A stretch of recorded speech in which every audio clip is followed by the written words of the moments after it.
अर्पिता पांडे जी। राधे राधे। राधे राधे महाराज जी, आपके चरणों में कोटि कोटि प्रणाम। महाराज जी, जब मैं राधा नाम लेती हूँ या जपती हूँ तो मुझे लगता है कि शिव जी या गणेश जी कह रहे हैं हमारा भी नाम जप करो, हमारा भी नाम जप करो। तो मैं कंफ्यूज हो जाती हूँ कि किसका नाम लूं। तो समय गणेश गणेश बोल रहे, जब शिव जी बोले तो शिव जी बोल रहे, तो परेशानी क्या है? वैसे हमें लगता है एक कोई भी नाम जप करोगे सब प्रसन्न हो जाएंगे। तो भक्त तो इसी पचड़े में फंसा रहेगा, किस किस को प्रसन्न करे।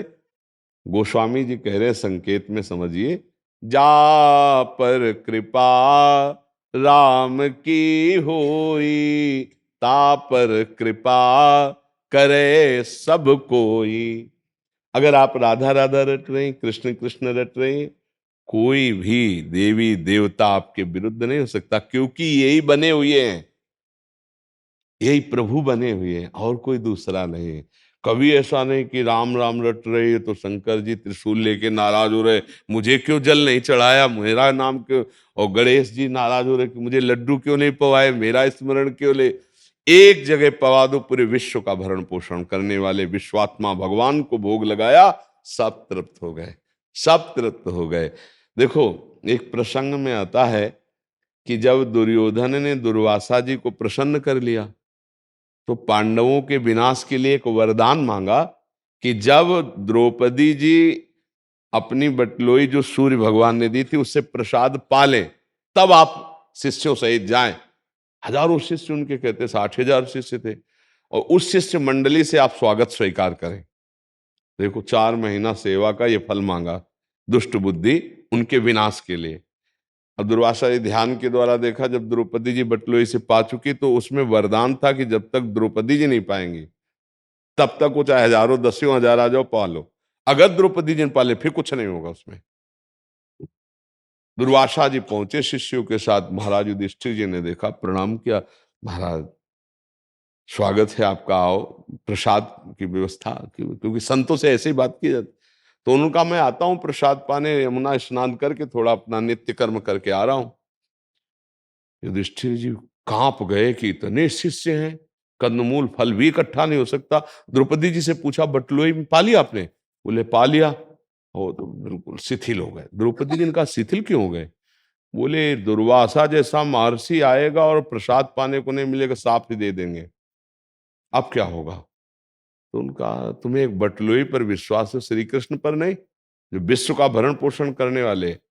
जे ही याद किया, क्योंकि चीरहरण से और विश्वास शरणागति पुष्ट हो गई थी। जे ही तो भगवान देखा सामने से आ रहे, कृष्णा बहुत भूख लगी, द्रौपदी को कृष्णा कहते थे। उनका समस्या तो प्रभु यही है कि बटलोई में हमने पा लिया, अब कुछ है नहीं, वनवास का समय था, लाओ बटलोई। अब देखो भगवान की महिमा देखो, एक कोई पवित्र पतिव्रता पात्र मार्जन करेगी तो जूठा रह जाएगा क्या? पहली बात। दूसरी बात, जब सूर्य भगवान ने कह दिया द्रौपदी के पाने के बाद बटलोई में कुछ नहीं बचेगा, तो कुछ नहीं बचेगा। भगवान ने कहा बटलोई लाओ, बोले प्रभु वो तो धो के रख दी। बोले लाओ तो देखा एक शीत है। कहां से शीत आ गया? क्या द्रौपदी जी को पात्र मार्जन करना नहीं आता कि जूठन लगी रहेगी? क्या भगवान सूर्य ने कहा है कि पाने के बाद कुछ नहीं बचेगा तो वरदान काम नहीं करेगा? कर तुम अकर तुम अन्यथा कर तुम श्री कृष्ण। वो ऐसे शीत निकाला और ऐसे आ जाओ, ऋषियों को बुला लाओ, और उधर सबके पेट क्या यहां तक अफरा गए। भीम जी गए और कहा, प्रभु दुर्वासा जी से, पकवान सब तैयार हैं, आओ महाराज।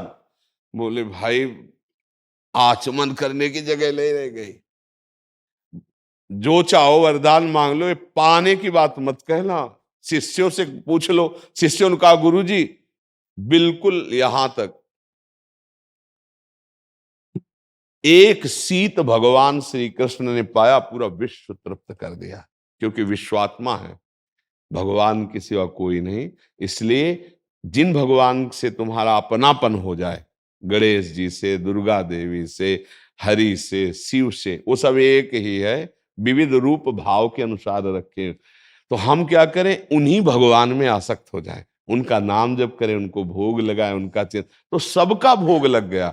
जैसे हम पेड़ के मूल में जल डाल दें तो डाल, पत्ता, पुष्प सब में पहुंच जाता है, ऐसे ही भगवान मूल है, ऊर्ध्वमूल मधा शाखा मस्वत्थम प्राहुरभ्यम, गीता जी के 15वें अध्याय में भगवान वर्णन कर, मैं सबका मूल हूं। वही हरि शिव है, वही शिव हरि है, कोई अंतर नहीं है।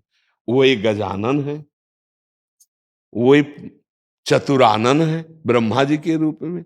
इसलिए मुझे लगता है कि ये संशय तो ना करे कि गणेश जी नाराज हो रहे, शिव जी नाराज हो रहे। क्यों बच्चा? ऐसा नहीं, सब प्रसन्न। कोई भी एक नाम जप करो, कोई भी एक भगवान को स्वीकार कर लो अपनेपन से और उनकी आराधना करो, सबकी आराधना हो जाएगी, सब प्रसन्न हो जाएंगे। प्रश्न ये बहुत आता है हमारे पास, जैसे जो दीक्षित हो गए हैं, जिनको एक उपासना पद्धति मिल गया, उनको तो मार्ग मिल गया है। कुछ ऐसे हैं जो नाम जप करते थे, पहले हनुमान जी का करते थे या किसी अन्य देवी देवता का करते थे, बट अभी जैसे राधा नाम में रुचि हुई या राम नाम में रुचि हुई, उनको बहुत भय बना रहता है कि ये नहीं, नाराज हो जाएंगे। हाँ नहीं, अच्छा, नाराज हो जाएंगे तो हमारा अनर्थ हो जाएगा, ऐसा ये उसके भी मुख्य भाव ये रहता है। हाँ नहीं नहीं नहीं, सब भगवान एक ही है। कभी तुमको ऐसा प्रसंग दिखाई दे रहा हो कि वो पहले उनके भक्त रहे और फिर नाराज हो गए, भगवान ने उनका विनाश कर दिया आज तक इतिहास में? हमको दिखाना किसी भी एक का। हाँ, भक्त का अगर कोई अनर्थ करेगा तो बात हो सकती। जैसे देवी जी की उपासना करते थे दस्यु लोग, चोर लोग, उन्होंने एक कामना की कि अगर हमारे पुत्र हो जाएगा तो हम मनुष्य की बलि चढ़ाएंगे। तो उनके संयोग वसात पुत्र हो गया, तो बलि के लिए उन्होंने एक मनुष्य पकड़ा। दस्यु थे वो और खूब छूट दे दी सब खान पान के सब, तो वो खूब आराम से खा। उसको पता नहीं था, उसे कहा "ये खा लो, काटे जाओगे, वहां बलि चढ़ाई जाएगी"। वो भाग गया पता नहीं कैसे। अब जो उनके जो अनुचर थे उनको पता लगा, भाग गया, तो बोले हमारी बलि चढ़ा देंगे। तो दौड़ के ढूंढने की कोशिश की तो मिल गए जड़ भरत जी। जड़ भरत जी महाराज ब्रह्मानंद में छके हुए। अब इनको ले गए, नहाया धुलाया, खिलाया पिलाया, और देवी के सामने सर ऐसे झुकवा के, और जब काटने किया तो देवी फाड़ करके मूर्ति को साक्षात प्रकट हो गई और वही तलवार लेकर अपने ही उपासकों को काट के फेंक दिया। जड़ भरत जी ने ना एक बार देवी जी को प्रणाम किया, ना धन्यवाद दिया। देखा कोई रोकने वाला नहीं, उठ के चल दिए। ऐसी भगवान की निष्ठा भक्ति। भगवान के भक्त को यदि कोई अनर्थ करने लगे तो उसी का इष्ट उसका नाश कर देगा। अब आप देखो, देवी जी के सामने जड़ भरत जी का गला काटने, तो देवी जी को प्रसन्न होना चाहिए कि मेरा भक्त तो ये है, ये तो है नहीं। पर समझ गई ना, इतना क्रोध आया कि मेरे इस महान भक्त को ऐसे, तो काट के अपने भक्तों को फेंक दिया जो चोर लोग थे। भागवत में प्रसंग पढ़ के देख ले। इसका मतलब है सत्य की उपासना, भगवान की उपासना करोगे तो सब आपके हैं, आपका कोई भी बाल बांका नहीं कर सकता। नहीं तो देवी जी की आराधना करने वाले वो लोग थे, जड़ भरत जी तो नहीं थे ना। फिर क्यों जड़ भरत जी का पक्ष लेकर के देवी जी ने उनको मार डाला? क्योंकि एक महान भागवत की हत्या करने जा रहे थे। तो हमें लगता है कि सब प्रसन्न रहेंगे, कोई नाराज नहीं रहेगा। जो पहले नाम जप कर रहे थे उसका फल ये होगा कि श्री कृष्ण नाम में, राधा नाम में आपकी प्रीति हुई है, ऐसा भाव रखिए। नहीं तो फिर आपके उपासना में संशय बना रहेगा, भय बना रहेगा, तो फिर आप किसी भी उपासना में नहीं टिक पाएंगे। ऐसा लगेगा आप गणेश जी जप रही हैं तो वो नाराज हो रहे, जैसे आप कह रहे हो। नहीं, कोई नाराज नहीं होगा, कभी नाराज नहीं। हमारी बात पर विश्वास करो, क्योंकि बचपन से लेकर अभी तक हम केवल राधा ही राधा नहीं जपते रहे। अरे बचपन में थे तो ब्राह्मण के घर जन्म हुआ था तो नैष्ठिक ब्रह्मचर्य गायत्री अनुष्ठान, आगे बढ़े तो फिर महावाक्य, फिर संन्यास। हम आज भगवान शंकर के, हाँ, आज महादेव जी का कोई हफ्ता नहीं होता, विश्वनाथ जी का प्रसाद आता है। पहले से ज्यादा दुलार महादेव जी कर रहे हैं, पहले से ज्यादा प्यार अंबा जी कर रहे हैं। हमने ये देखा कि ये सब उन्हीं का प्रसाद है, उन्होंने कृपा करके मुझे इस मार्ग में बढ़ाया। पहले दिन से आज तक भगवान शिव का प्यार है, आज तक। पहला दिन था जब घर से निकले थे तो 12 बजे दोपहर के एक शंकर जी का मंदिर जंगल में अकेले था, वहां भाग करके गए। पहले दिन जब घर से भागे थे, अब लगी भूख, बच्चे ही थे प्यारा, तो लगा मांगना तो आता नहीं था, घर में अम्मा से मांगना आता था, अब किससे कहे? तो एक मन ने कहा लौट चलो। कांप गए कि यार अभी तो घर से भगवान के लिए निकले, मन ने धोखा दे दिया, कह रहा लौट चलो, भोजन कौन देगा? इतने में देखा एक आदमी कमंडल लिए हुए, वो स्टील का डिब्बा और उसमें दही लिए हुए आया। हमारे पास आके कहा, बोला बच्चा यहाँ एक सूर स्वामी रहते थे, उनके दरवाजा लगा है कुटिया में। हम कहा हमें कुछ नहीं पता, हम तो आज ही आए हैं, विद्यार्थी जीवन था।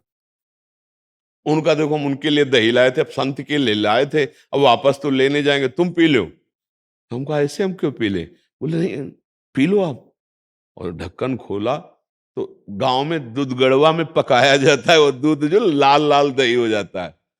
हम पूरा 1-1.5 लीटर चीनी पड़ा दही पिया। जब वो चले गए तो शंकर जी की खूब लपट के रोए कि आप, मुझे विश्वास हो गया, अभी मैं भूखा था और अभी आपने दिया, अब मुझे विश्वास हो गया कि जीवन मेरा ओ 13 वर्ष की अवस्था से लेके अभी तक। हाँ, तो हमको तो नहीं लगा कि हम राधा राधा बोलेंगे तो शिव जी नाराज हुए। हमें लगा शिव जी की कृपा हुई है तभी हम राधा बोल पाए हैं, तभी हम वृंदावन में उपासना प्राप्त किए हैं। और भगवान श्री राम जी कह रहे, जा पर कृपा न करें पुरारी, सो न पाओ मुनि भगति हमारी। भगवान शिव की कृपा से हरि की भक्ति, भगवान हरि की कृपा से शिव की भक्ति, ये परस्पर है। नाराज होने का तो कहीं कोई सवाल ही नहीं है। तो जो पहले राम राम जप रहे थे, हरि हरि जप रहे थे, उनके मन में आया कि मैं राधा राधा जपूं, तो ये समझो लाल रंगीलो गाइए ताते प्रीति रंगीली पाइए। लाल जो हरि जो प्रसन्न हुए तब राधा नाम की प्रीति प्राप्त हुई। ऐसा ना समझा जाए कि राधा राधा जपेंगे तो शिव जी नाराज हो जाएंगे या राम जी नाराज हो जाएंगे। जिनको चाहोगे उनके दर्शन हो जाएंगे। नाम जप करो, ये संशय मत करो, सब एक ही है, वो केवल हमारे भाव के लिए अलग अलग रूप धारण किए हुए हैं। महाराज जी 50 साल से चालीसा पढ़ रहे हैं, जो पूरे दुर्गा चालीसा, राम रक्षा स्तोत्र, बांके बिहारी, शिव जी स्तोत्र। अब वो आधा पौन घंटा उसमें जाता है तो वो उसकी बजाय पूरा राधा राधा में चलता रहे। हाँ तो उसका परिणाम ये आएगा। आप तो 2-4 चालीसा पढ़ते होगे हो। जब हम बचपन में थे ना तो चालीसा की पोटरी रखते थे, क्योंकि शुरुआत तो सबकी ऐसे होती है ना। हाँ, ये स्तोत्र, ये चालीसा, ये सब, और वो करते करते करते करते फिर तो अब अगर रुचि ऐसी बढ़ रही नाम की तो समझो उसका फल मिल रहा है। डरना नहीं चाहिए कि हम ये छोड़ देंगे तो ऐसा पूरे जीवन को बताएंगे तो वो ग्रंथ रच जाएगा। अब पूरा जीवन ही इसी में गया है ना। और अब जो है बस आखिरी पायो परम विश्राम, राधा राधा राधा राधा राधा। ये केवल ऐसा भावुकतावश नहीं है कि भाई आए हम यहाँ जुड़े तो हम राधा राधा बोलने लगे, ऐसा नहीं। खूब ज्ञान विज्ञान भगवत मार्ग से आते हुए अब उसका मुझे फल मिला है। वही हम सबको कह रहे हैं, अच्छे आचरण करो, नाम जप करो। भगवान इन्हीं मंदिरों में विराजमान है, इनको सुख देने की भावना करो, इसी से भगवत प्राप्ति हो जाएगी। हम कोरी भावुकता में नहीं कहते। खूब शास्त्रों का जहां तक भगवान ने स्वाध्याय कराया, बड़े बड़े संतों का संग किया, उससे अपने कर्म सही हो और नाम जप हो, चिंता मत करो, भगवान प्रसन्न हो जाएंगे, भगवत प्राप्ति हो जाएगी। आप कर्म करो गंदे, भगवान प्रसन्न होने वाले नहीं, पक्का बात समझ लेना। अच्छे कर्म करो जो भगवान कह रहे, और नाम जप करो, बढ़िया हो जाएगा। अब शराब पिए बेविचार करे, गंदे आचरणों से धन कमाए, बोले हम जा रहे हैं अब हम ठाकुर जी का फुल बंगला बनवाएंगे, ठाकुर जी प्रसन्न हो जाए, बिल्कुल आप पाई भर बात समझ लेना, कुछ नहीं होने वाला। अधर्म का आचरण करने वाले पर भगवान को गुस्सा आती है। जैसे पिता की आज्ञा का उल्लंघन करे पुत्र तो यद्यपि प्यारा है पर गुस्सा आती है कि तू ऐसे आचरण क्यों करता है। ऐसे भगवान कह रहे, तिनकर काल रूप में भ्राता। जो हमारी आज्ञा का उल्लंघन करके पापाचरण करते हैं उनके लिए दंड देने के लिए मैं काल दंड बन जाता हूं, भगवान कहते हैं। इसलिए हमें लगता है सावधान होकर नाम जप करे, अच्छे आचरण करे, इससे बढ़िया साधना और कोई नहीं। जिसको जो कर्तव्य कर्म मिला है, जैसे हम विरक्त हैं तो हमारा कर्तव्य कर्म और है, आप गृहस्थ हैं तो आपका कर्तव्य कर्म और है। कर्म करें दोनों अपने अपने और नाम जप करें तो दोनों एक ही प्रभु को प्राप्त हो जाएंगे, कोई अंतर नहीं। जो एक योगी को वही एक गृहस्थ को भगवत प्राप्ति हो जाएगी, पर अच्छे आचरण, जो धर्म के आचरण।